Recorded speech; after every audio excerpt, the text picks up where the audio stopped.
প্ৰথমে ধৰিব পৰা নাছিল নাৰ্ভৰ যিটো বেমাৰ বুলি কয় মানে নাৰ্ভৰ বেমাৰ থকা বুলি আমি অনুমান কৰোঁ ডক্টৰৰ ভাষাত মই ডক্টৰ নহয় গতিকে যিটো নাৰ্ভৰ বেমাৰ বুলি কোৱা হয় এইখিনি কি যোগা কৰিলে আমি এইখিনি মানে সহজতে আমি মানে আৰাম পাম এই বিষয়ে যদি অলপ কয় লগত বাৰ্তালাপ কৰিবলৈ আমাৰ জ্যেষ্ঠ সতীৰ্থ তথা মোৰ দাদা আব্দুল সবুৰ আহমেদ তেখেতক প্ৰথমে তেখেতৰ পৰিচয়খিনি দিয়াৰ বাবে আহ্বান জনাইছোঁ পিছত আমি তেখেতৰ লগত বাৰ্তালাপ কৰিম Younger brother, মোৰ নাম আব্দুল সবুৰ আহমেদ দেউতাকৰ নাম হজৰত আলী আহমেদ মোৰ গাঁও হ'ল পাহাৰপুৰ কাটলি বৰ্তমান মই বঙাইগাঁৱত থাকোঁ ভাৰত সঞ্চাৰ নিগম লিমিটেডত মই অফিচাৰ হিচাপে কৰ্মৰত বৰ্তমান 1984ত বামনডোংৰা হাইস্কুলৰ পৰা 1984ত মই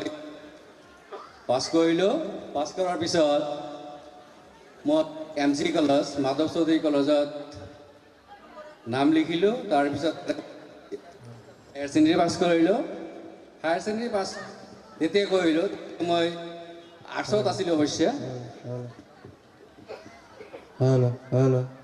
হেল্ল' মই ডিষ্ট্ৰিক্ট আৰ্টছত ডিষ্ট্ৰিক্ট টপাৰ আছিলোঁ বৃন্দাবন গোস্বামী তেতিয়া দিদেন শিক্ষামন্ত্ৰী আছিলে এডুকেশ্যন মিনিষ্টাৰ আছিলে মই নৱৰত্ন বঁটা পাইছিলোঁ মণিৰাম দেৱান হল বৰপেটাত সেই গাম্ভীৰ্য অনুষ্ঠানত মোক বঁটা প্ৰদান কৰা হৈছিলে তাৰপিছত মই গুৱাহাটী ইউনিভাৰ্চিটিৰ পৰা ইংলিছত MA পাছ কৰোঁ MA পাছ কৰি থকাৰ সময়ত মোৰ এজন দাদা আছিলে মিষ্টাৰ শৰ্মা তেখেতে মোক ক'লে তই বিয়াত কৰ মই ক'লো মই অফিচত চাকৰি কৰোঁ মই বিয়াত কৰিনো কি কৰিম তেতিয়া ক'লে নহয় তই বিয়াত কৰিব লাগিব তেখেতৰ দাদা এজন আছিলে আপোনাৰ বিচিত্ৰ Sharma Boitamari higher ছেকেণ্ডেৰীৰ subject teacher তেতিয়া ক'লে আই উইল হেল্প ইউ তো তুমি বিয়াত কৰা তাৰপিছত মই বোলো হ'ব মই বিয়াত কৰিম মই বিয়াত নাম লিখিলোঁ এদিন মই বৰপেটাত আহিলোঁ the then principal of Barpeta law college late Abdul Mannan Choudhury ঢুকুৱা তেখেতৰ ঘৰ ঢুকুৱা তেখেতে মোক চিনি পাইছিলে তেখেতে ক'লে তুমি ল কেলে পাছ নকৰা ল এডমিশ্যন লোৱা মই কৈছোঁ মই ল পঢ়ি কি কৰিম মই অফিচত চাকৰি কৰোঁ মই ল পঢ়ি কি কৰিম তেখেতে ক'লে হে তুমি এডমিশ্যন লোৱা মই এডমিশ্যন ল'লোঁ তো মোৰ 3টা ডিগ্ৰী একেলগে হ'ল MA পাছ কৰিলোঁ ইংলিছত BEd পাছ কৰিলোঁ তাৰপিছত ল পাছ কৰিলোঁ এই হ'ল মোৰ শিক্ষা জীৱনৰ মানে আৰম্ভণি তাৰপিছত ডিপাৰ্টমেণ্টত থাকিতো বহুত কিবা কিবি শিকিব লগা হ'ল বহুত কিবা কিবি পঢ়িব লগা হ'ল তাৰপিছত মই ভাবিছিলোঁ মই মাষ্টাৰ ডিগ্ৰী কৰিম মানে BEdৰ পিছত আৰু থাকে নহয় MAত তাৰপিছত আৰু লৰ পিছত থাকে LLM কিন্তু কথা হ'ল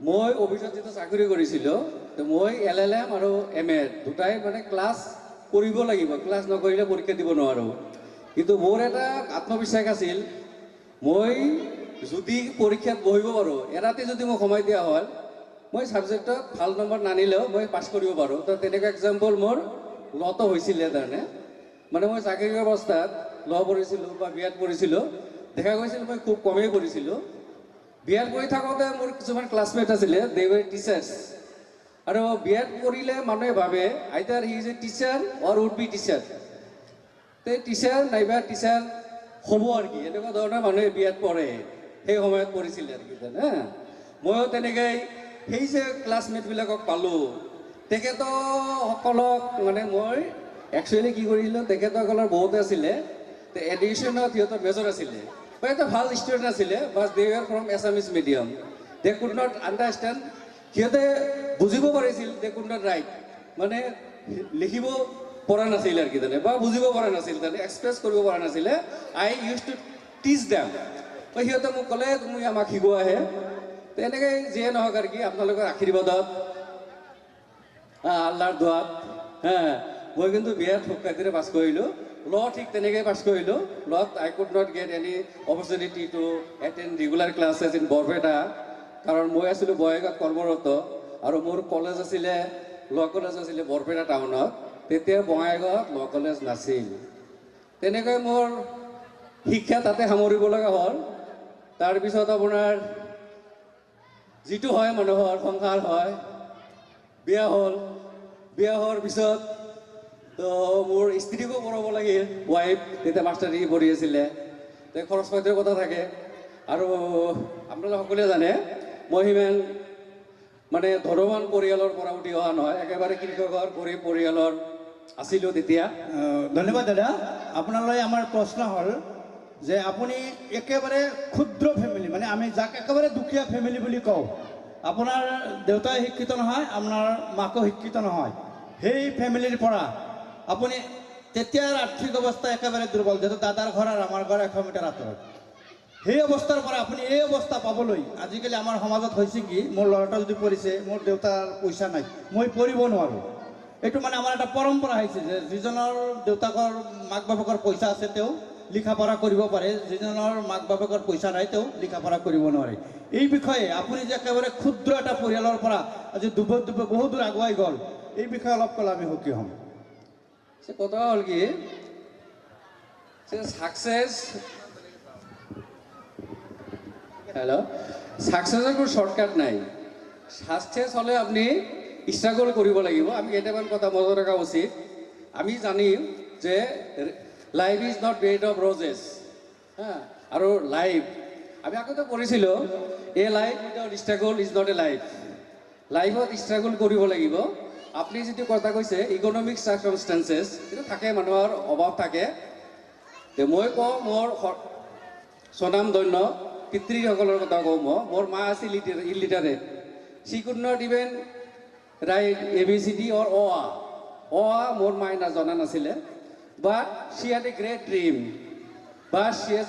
ড্ৰিম, মই এদিনাখন শুনিলোঁ মাৰ মুখত আলোচনা কৰি আছে যে আমাৰ ঘৰৰ আগেদি যিটো ৰাস্তা আছে নহয়, PWD ৰাস্তা আছিল আগতে, এই বুঢ়ীবিটাৰ পৰা যাদৱপুৰ চকবকী সেই চাইডৰ ল'ৰা ছোৱালীয়ে আমাৰ এই ৰাস্তাৰ আগেদি খোজকাঢ়ি আমাৰ বামুণডোংৰি হাইস্কুলত আহিছিলে। আমাৰ মা যেতিয়া বিয়া হৈ আমাৰ ঘৰত আহিলে, তেতিয়া মায়ে মোক দেখিছোঁ মানে বান্ধৱীৰ লগত আলোচনা কৰি আছিলে যে মই তেতিয়া ভাবিছিলোঁ এই যে ল'ৰা ছোৱালীবিলাক যায় ইমান ধুনীয়া লাগে, মোৰ ল'ৰা ছোৱালীয়ে যদি তেনেকৈ কেতিয়াবা স্কুলত যায় খুব ভাল লাগিব। কাৰণে মা আছিল অশিক্ষিত, কিন্তু শ্বি হেড এ বিগ ড্ৰিম আছিল।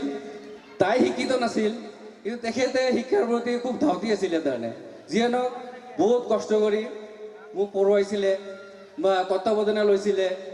কোনটো কৰিলে মোৰ পঢ়াত বেগা জন্মিব, কোনটো কৰিলে মোৰ পঢ়াত ভাল হ'ব, তেখেতে কিন্তু সেইটো জানিছিলে। যদিও অশিক্ষিত আছিল, মই কেতিয়া মামাৰ ঘৰত যাব লাগিব, কেতিয়া মামাৰ ঘৰত যাব নালাগিব, সি নিউ ইট, তেখেতে খুব ভালদৰে জানিছিলে। আৰু আমাৰ মামাহঁতৰ ঘৰ বহুত ধনী মানুহৰ পৰিয়াল। আগতে জানে আপোনালোকে সকলোৱে, ডাঙৰ ফেমিলি আছিলে। আৰু আমাৰ মাহীহঁতৰ ঘৰ, মামাহঁতৰ ঘৰৰ ওচৰে পাজৰে আছিলে, আমি আছিলোঁ আটাইতকৈ দূৰত। আমাৰ তেতিয়া দেখিছিলোঁ বছৰেকীয়া শাওণ মাহত বা আহাৰ মাহত আম কঁঠাল খোৱাই নহয় জোৱাইবিলাকক, সেনেকুৱা ছিষ্টেম আছিলে। আমাৰ নানা আমাৰ ঘৰত আহি, আমাৰ মামা আমাৰ ঘৰত আহি আমাৰ পৰাই পাৰ্মিশ্যন লৈ পেলাই দিন ঠিক কৰিছিলে যে আমি কেতিয়া যাব পাৰিম।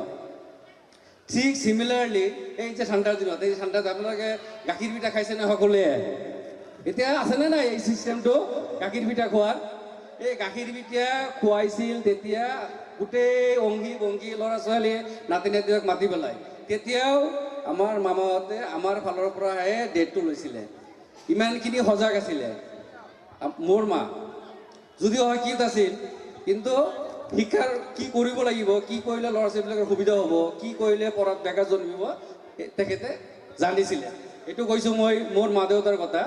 আৰু কথা হ'ল কি, যদি আপোনাৰ উইল পাৱাৰ থাকে, যদি আপোনাৰ আইৰণ ডিটাৰমিনেশ্যন থাকে যে মই এইটো কৰিমেই, কেজুৱেল নহয়, আইৰণ ডিটাৰমিনেশ্যন মই কৈছোঁ, আইৰণ ডিটাৰমিনেশ্যন যদি থাকে, উইল পাৱাৰ যদি থাকে, ইউ উইল বি ছাকচেছফুল। আচলতে কি হৈছে যে টকা পইচা কি কয় যিটো অভাৱ, এই অভাৱটো এটা অবষ্টাকল হ'ব নোৱাৰে আপোনাৰ ছাকচেছ হ'বলৈ। আৰু কিবা ক'ম? কিন্তু তেখেতৰ যথেষ্ট আগ্ৰহ আছিলে। সেইখিনি অভিজ্ঞতাৰ পৰা আমিতো গম পাওঁ যে মানে মানুহৰ উইল পাৱাৰ যদি থাকে, নিশ্চয় ছাকচেছ হৈ যায়। গতিকে আজি তেখেতক আমি সতীৰ্থ হিচাপে পাই তেখেতৰ অভিজ্ঞতা যিখিনি ক'লে তাৰ কাৰণে আমি তেখেতক ধন্যবাদ জনাইছোঁ। এতিয়া